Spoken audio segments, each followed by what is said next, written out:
오늘은 리스트에 쓰이는 함수 그리고 메소드에 대해서 알아보도록 하겠습니다. 함수라고 하는 것은 특정 기능을 하는 작은 프로그램이라고 이전 강의에 한번 말씀드린 적이 있는데요. 메소드라고 하는 것도 결국엔 함수랑 똑같은 개념이긴 한데 특정 자료형에 대해 특정 기능을 하는 함수로 이해하시면 되겠습니다. 실제 코딩을 해보면서 개념을 한번 익혀보도록 하겠습니다. 일단은 study 05.py로 저장해 주시고 그 다음에 리스트를 두 개 생성하도록 하겠습니다. 하나는 이렇게 생성해 주시고요. 그 다음에 하나는 A, C, B 이렇게 순서를 조금 섞어서 해보도록 하겠습니다. 일단 함수에 대해서 알아볼 건데요. 첫 번째는 len 함수입니다. 이거는 리스트 원소의 개수를 카운팅 해주는 함수가 되겠습니다. 실제 코딩을 해보면요. 출력 함수 넣어주고 그 다음에 len a 이런 식으로 개수를 카운팅할 리스트를 인수로 넣고 함수를 만들어주면 됩니다. 실제로 한번 실행해 보도록 하겠습니다. 실행을 하면 이렇게 원소의 개수가 5개가 나오는 걸 볼 수 있고요. 같은 방식으로 얘를 b로 바꾸면 이렇게 3개가 나오는 걸 볼 수 있습니다. 그래서 len이라고 하는 함수 안에다가 개수를 세고 싶은 그 리스트 이름을 넣어주면은 그 리스트 원소의 개수를 카운팅 해줍니다. 두 번째는 max 함수입니다. 이 max 함수는 이 단어의 뜻에서도 알 수 있듯이 리스트 원소 중에서 최대값을 찾아내주는 함수입니다. 그래서 해보면요. 이런 식으로 A라고 하는 리스트 안에서 최대값이 뭐니? 라고 물어볼 수 있고요.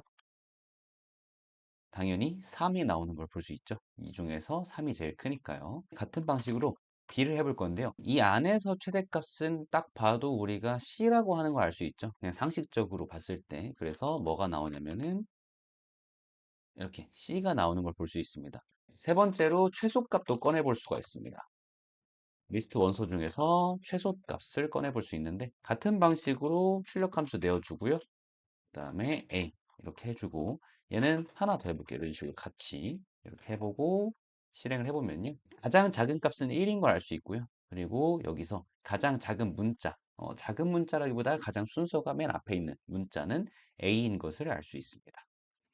리스트에서 주로 쓰는 함수는 len, 그 다음에 max, 그 다음에 min 이렇게 세 가지가 있는 걸 알 수 있습니다. 사실 이 함수들을 굳이 외우실 필요는 없고요. 그때그때 필요한 경우에 따라서 우리가 찾아 쓰시면 되겠고 그냥 이런 게 있구나 이렇게 받아들이시면 되겠습니다. 다음으로 메소드에 대해서 알아보도록 하겠습니다. 메소드는 아까 설명했던 대로 특정 자료형, 지금은 리스트죠. 리스트라고 하는 자료형에 대해서 특정 기능을 할 수 있도록 동작하는 그런 함수들이 되겠습니다. 일단은 조회 관점에서의 메소드를 알려드리도록 하겠습니다. 리스트에서 어떤 값을 조회하거나 어떤 값을 파악하기 위해서 쓰는 그런 메소드들인데 두 개가 있습니다. 첫 번째는 카운트입니다. 카운트. 이 메소드는 특정 값이 몇 개 있는지 이제 세주는 그런 메소드가 되겠습니다. 그래서 한번 해보면요. 프린트 해주시고요. 메소드는 이렇게 점을 붙여서 씁니다. 점을 붙여서 카운트 한 다음에 내가 세고자 하는 그 값을 여기다 넣어주면 됩니다. 예를 들어서 여기서는 1 이렇게 해주면요. 이 A에서 이 1이라고 하는 값이 몇 개나인지를 알 수 있도록 우리가 이렇게 메소드를 짜줬습니다. 육안으로 봤을 때는 딱 2개라는 게 우리가 바로 보이지만 값이 엄청 큰 상황에서 여러 가지 변수를 쓸 때는 이런 카운트 메소드가 굉장히 유용하게 활용이 됩니다. 한번 실행을 해볼게요. 네, 이렇게 2개가 나온다. 이렇게 얘기를 해줄 수 있고요. 만약에 여기에 없는 값을 넣으면 어떻게 되는지 한번 봅시다. 그러면 0이라고 나오는 것을 볼 수 있네요. 네, 그래서 값이 없는 거에 대해서도 우리가 카운팅을 할 수 있지만 오류가 나지 않고 0이 나는 것을 우리가 알 수 있습니다. B에서도 해볼 수 있는데 B에서 이번에는 여기에다가 A 문자가 몇 개 있는지 그러면 1이 나오겠죠. 마찬가지로 여기서도 뭐 예를 들어서 S를 해본다. 그러면 0이 나오는 걸 볼 수 있습니다. 그 다음에 인덱스라고 하는 메소드가 있습니다. 인덱스는 특정 값이 몇 번 인덱스인지를 알려주는 그런 메소드가 되겠습니다. 근데 여기서 중복되는 값이 있을 수 있잖아요. 예를 들면 여기서 1과 1이 이렇게 2개가 있으면은 그 중에서 가장 첫 번째 값인 인덱스를 알려주게 됩니다. 자, 한번 해볼게요. 예를 들어서 프린트 해주고 인덱스 해준 다음에 1. 그래서 1이라고 하는 원소가 현재 A라고 하는 리스트에서 몇 번 인덱스냐 이렇게 물어보는 거죠. 그래서 이렇게 0번 인덱스야 라고 이렇게 반환해 주는 걸 볼 수 있고요. 얘가 지금 이렇게가 중복이기 때문에 이 두 번째 원소의 인덱스는 사실상 이 방법으로는 알 수가 없다라는 단점이 있겠습니다. 같은 방법으로 2를 해보면요. 2가 나오는 걸 볼 수 있죠. 그래서 0, 그 다음에 1, 2니까 여기 2가 나오는 걸 볼 수 있고요. 독립적인 원소의 경우에는 당연히 잘 알려주는 걸 볼 수 있습니다. 만약에 3이라고 해놓고 보면요. 이렇게 0, 1, 2, 3 이렇게 3번 인덱스에 있다라는 정보를 잘 알려주는 걸 볼 수 있습니다. 그래서 이렇게 조회할 때는 카운트하고 인덱스라고 하는 메소드를 주로 쓰는 걸 볼 수 있고요. 메소드를 처음 써보시잖아요. 메소드는 그 리스트 뒤에다가 이렇게 점을 붙여서 쓴다라는 것도 꼭 기억해 두시면 좋겠습니다. 그 다음에는 추가 관련된 메소드에 대해서 알아보도록 했습니다. 얘는 세 가지가 있거든요. 첫 번째는 append라고 하는 메소드가 있습니다. 이 append는 특정 값을 맨 뒤에 추가해주는 메소드가 되겠습니다. 예를 들어서 A하고 append 한 다음에 뭐 6을 넣어준다. 그러면 이 상태에서 print A를 해주잖아요. 그러면 여기에 이렇게 1, 1, 2, 3, 2까지 원래 있었는데 거기에 6을 추가해 주는 걸 볼 수 있습니다. 마찬가지로 얘를 B로 바꾸면 이렇게 B에다가 6이라고 하는 원소를 추가해서 출력해 주는 걸 볼 수 있고요. 그 다음에 추가는 해주는데 조금은 다른 형태로 추가해 주는 메소드가 있습니다. 이 append는 맨 뒤에다 넣어주잖아요. 특정 위치에 우리가 원하는 위치에 넣어주고 싶다. 그럴 때는 insert 메소드를 써줍니다. 얘는 특정 인덱스에 특정 값을 추가해 주는 메소드가 되겠습니다. 그래서 a insert 하고 예를 들어서 2번 인덱스에다가 나는 4를 넣겠다. 그리고 출력을 해주잖아요. 그러면 이렇게 2번 인덱스니까 0, 1 지나가고 그 다음에 2번에다가 4 들어갔고요. 그 다음에 2, 3, 2 이렇게 나머지가 출력되는 것을 볼 수 있습니다. 마지막으로 extend입니다. extend 같은 경우에는 리스트를 다른 리스트의 원소로 추가하는 기능이 있습니다. 그래서 얘를 해보면요. A 한 다음에 extend B 이런 식으로 B라고 하는 리스트의 원소를 이 A라고 하는 리스트의 원소로 추가를 할 수 있습니다.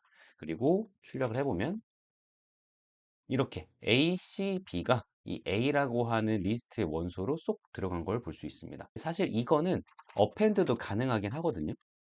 근데 조금은 형태가 달라집니다. 각각 한번 출력을 해볼게요.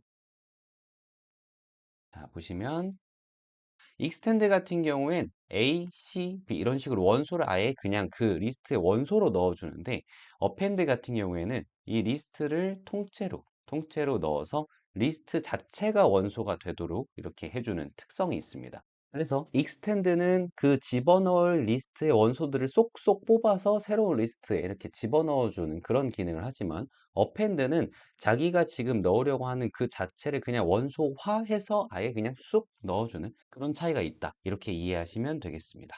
이렇게 추가와 관련돼서 메소드 세 가지 알아봤고요. 추가를 했으니까 이번엔 뭘 할 수 있을까요? 네, 변경을 하거나 삭제를 할 수 있습니다. 변경에서 뭐 두 가지 기법이 있는데요. 첫 번째는 인덱싱을 활용한 기법이고요. 그 다음에 두 번째는 슬라이싱을 활용한 기법입니다. 먼저 인덱싱 같은 경우에는 그냥 인덱싱을 먼저 해주고 예를 들어서 여기서는 2번 인덱스에 해당하는 값을 가져올게요. 그러면은 이 친구죠. 얘에서 4를 바꾸겠다. 그 다음에 print a 해주시면요. 이렇게 11432 여기 2번 인덱스에 해당하는 2라고 하는 값이 4로 바뀌는 것을 우리가 볼 수 있습니다. 이렇게 인덱싱을 통해서 값을 변경할 수 있고요. 슬라이싱을 통해서도 값을 수정할 수 있습니다. 여기다가 A에서 1부터 4까지 잡아주고 여기다가 5를 이렇게 넣어줄게요. 자, 그러면은 일단은 1부터 4까지니까 총 3개가 나오겠죠? 1, 2, 3 여기까지 이렇게 3개가 나올 겁니다. 그러면 여기까지 이렇게 슬라이싱한 결과는 리스트가 되겠죠? 그래서 리스트를 우리가 변경할 거기 때문에 그 변경할 값도 당연히 리스트 형태여야 됩니다. 그러면 이 3개의 값이 한 번에 5로 바뀌는 것을 볼 수 있겠습니다. 보시면 이렇게 1, 2, 3 이 값들이 5라고 하는 값으로 바뀌고 나머지 값들이 유지되는 걸 볼 수 있고요. 여기에서 조금만 다르게 이런 식으로 접근할 수 있습니다. 이런 식으로. 그러면 여기 3개의 값을 가지고 이 3개의 값을 바꿔달라. 이렇게 요구를 할 수도 있겠죠. 그러면 결과가 이렇게 나오는 걸 볼 수 있습니다. 이런 트릭을 활용하면 뭐 값을 밀거나 특정 값을 값 뭉치로 바꾸거나 이런 식으로 여러 가지 연산을 할 수가 있게 됩니다. 그래서 리스트에 있는 값을 변경, 그러니까 수정할 때는 인덱싱과 슬라이싱을 적절히 활용하시면 되겠습니다. 자, 그 다음에 삭제입니다. 삭제는 방법이 두 가지가 있는데 하나는 대리라고 하는 예약어를 활용하는 방법하고 그 다음에 메소드 두 가지를 활용하는 방법이 있습니다. 일단 메소드부터 알아보도록 하겠습니다. 탑이라고 하는 메소드가 있거든요. 탑은 기본적으로 맨 마지막에 있는 원소를 반환해주는 역할을 하지만 특정 인덱스에 있는 값을 꺼내와 주기도 합니다. 그래서 특정 인덱스의 값을 반환해 줍니다. 자, 이 반환이라고 하는 말이 조금 생소하실 수 있는데 말 그대로 값을 꺼내와서 내가 활용할 수 있는 형태로 돌려준다. 이렇게 이해하시면 되겠습니다. 한번 실습을 해볼게요. A에서 일단 그냥 팝을 해보고 얘를 출력해 보도록 하겠습니다. 그러면 뭐가 나오냐면 이렇게 맨 뒤에 있는 2라고 하는 값이 나오는 걸 볼 수 있고요. 제가 특정 인덱스를 한번 지정해 보도록 할게요. 예를 들어서 1번 인덱스를 지정을 하잖아요. 그러면 이렇게 1번 인덱스에 해당하는 1이 나오는 걸 볼 수 있고요. 마찬가지로 여기서도 여기 1번 인덱스를 우리가 지정해서 뽑아내면 C가 나오는 걸 볼 수 있고 인덱스를 가지고 반환하는 거기 때문에 이런 것도 가능하다는 거죠.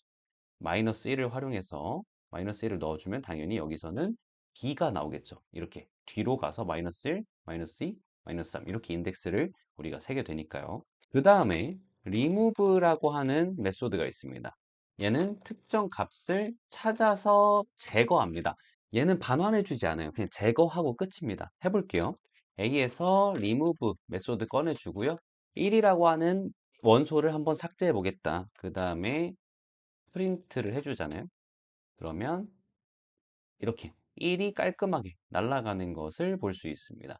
여기에서 이 리스트에 없는 원소를 삭제하면 어떻게 될까요? 한번 해볼게요. 만약에 4를 삭제한다. 그러면 이렇게 오류가 납니다. 네, 없는 원소는 삭제할 수가 없으니까요. 그러면 여기서 이런 식으로 두 번 삭제하게 되면요. 1이라고 하는 원소가 아예 없어지는 이런 것도 만들 수가 있겠죠. 반환을 하는 메소드가 아니기 때문에 여기다가 이런 식으로 프린트를 씌울 수는 없습니다. 이렇게 프린트를 씌우면요. 이런 식으로 아무것도 없다. 이렇게. 왜냐하면 반환하는 게 없기 때문에 논이라고 하는 결과가 나오는 겁니다. 그래서 이거 자체는 반환하는 게 아니라 그냥 동작하는 거고 이것에 대한 결과로 우리는 1이 없어진 리스트의 결과를 볼 수 있다. 이렇게 이해를 하시면 좋겠습니다.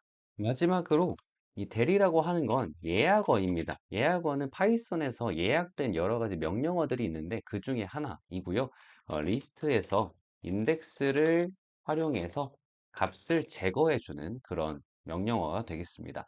인덱싱만 활용할 수 있는 게 아니라 슬라이싱도 활용할 수 있습니다. 인덱싱과 슬라이싱을 활용해서 값을 제거합니다. 이거 한번 해보도록 하겠습니다. 델이라고 넣어주고요. 여기서 2번 인덱스에 있는 값을 삭제해 보겠습니다. 그러면 2번 인덱스는 얘잖아요. 그래서 얘가 삭제가 되겠죠. 그 다음에 델 해준 다음에 B 넣고 이번엔 1 이렇게 해볼게요. 그러면 1번 인덱스부터 시작해서 나머지를 싹 다 지워라. 이렇게 우리가 명령을 이해할 수 있겠습니다. 프린트 A 하고 그 다음에 이번엔 B 한 다음에 출력해 볼게요. 짜잔. 그러면 2번 인덱스에 해당하는 2가 이렇게 날아간 걸 볼 수 있고요.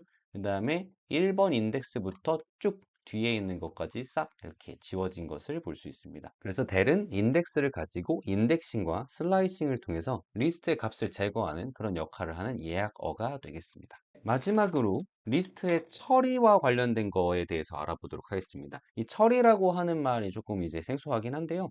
이 리스트에서 정렬을 해주거나 또 리스트를 거꾸로 뒤집거나 하는 등의 여러 가지 처리를 해야 될 경우가 있습니다. 그때 도움을 주는 메소드 두 가지 알아보도록 할게요. 첫 번째는 sort입니다. sort. 얘는 말 그대로 리스트를 정렬해주는 그런 메소드입니다. 근데 옵션이 하나 있어요.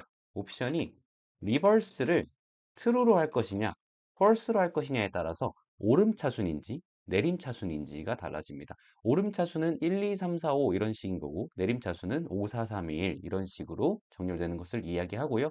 정렬할 때 중복값이 있다면 중복값은 그냥 순서대로 나열한 형태로 정렬하게 됩니다. 여기에서 A, salt 이렇게 하면 이건 끝인 거예요. 정렬이 끝인 겁니다. 굉장히 간단하죠? 그 다음에 출력을 해보면 이렇게 1, 1, 2, 2, 3 이렇게 이쁘게 정렬된 걸 볼 수 있고요. 마찬가지로 여기서 B를 한번 정렬해 볼게요. 문자도 오름차순이 가능합니다. 문자도 A, C, B가 아니라 A, B, C 이렇게 정렬되는 것을 볼 수 있습니다. 여기에다가 리버스 그 다음에 트루 이렇게 옵션을 넣어 주잖아요. 그러면 거꾸로 정렬돼서 C, B, A 이렇게 정렬되는 모습을 보여줍니다. 두 번째로 리버스라고 하는 메소드입니다. 이거 리버스라고 하는 여기에서는 옵션이었고요. 리버스 자체를 메소드로 쓸 수 있습니다. 말 그대로 거꾸로 뒤집은 리스트를 보여주는 그런 메소드가 되겠습니다. 그래서 사실 정렬해서 리버스 옵션을 쓰는 것과 리버스 메소드를 쓰는 것은 조금은 다르다고 볼 수 있겠죠. 자, A 리스트에서 리버스를 쓴 다음에 프린트 A 해주면요. 11232라고 했던 리스트가 23211 이렇게 거꾸로 뒤집힌 형태로 리스트를 출력해 주는 걸 볼 수 있습니다. 마찬가지로 B라고 하는 리스트도 한번 뒤집어 보면 BCA 이렇게 뒤집힌 리스트를 볼 수 있습니다. 오늘은 리스트에서 쓰이는 함수 그리고 메소드에 대해서 알아봤는데요. 이 함수 메소드들을 일일이 기억할 필요는 없습니다. 그때그때 찾아서 써보시고 익숙한 것들 위주로 주로 쓰는 것을 추천을 드리고요. 손에 익으면서 자동으로 공부가 될 거니까 막 외우려고 너무 고생하실 필요는 없습니다. 네, 이 내용은 제가 영상을 올리면서 그 게시글에도 같이 올려드릴 테니까 한번 참고해 보시고 중간중간 질문 있으시면 언제든지 댓글로 질문 주시면 답변 드리도록 하겠습니다. 여기까지 리스트에 관련된 내용 마치고 다음 시간에는 코드의 구조, 순차, 선택, 반복에 대해서 알아보도록 하겠습니다. 감사합니다.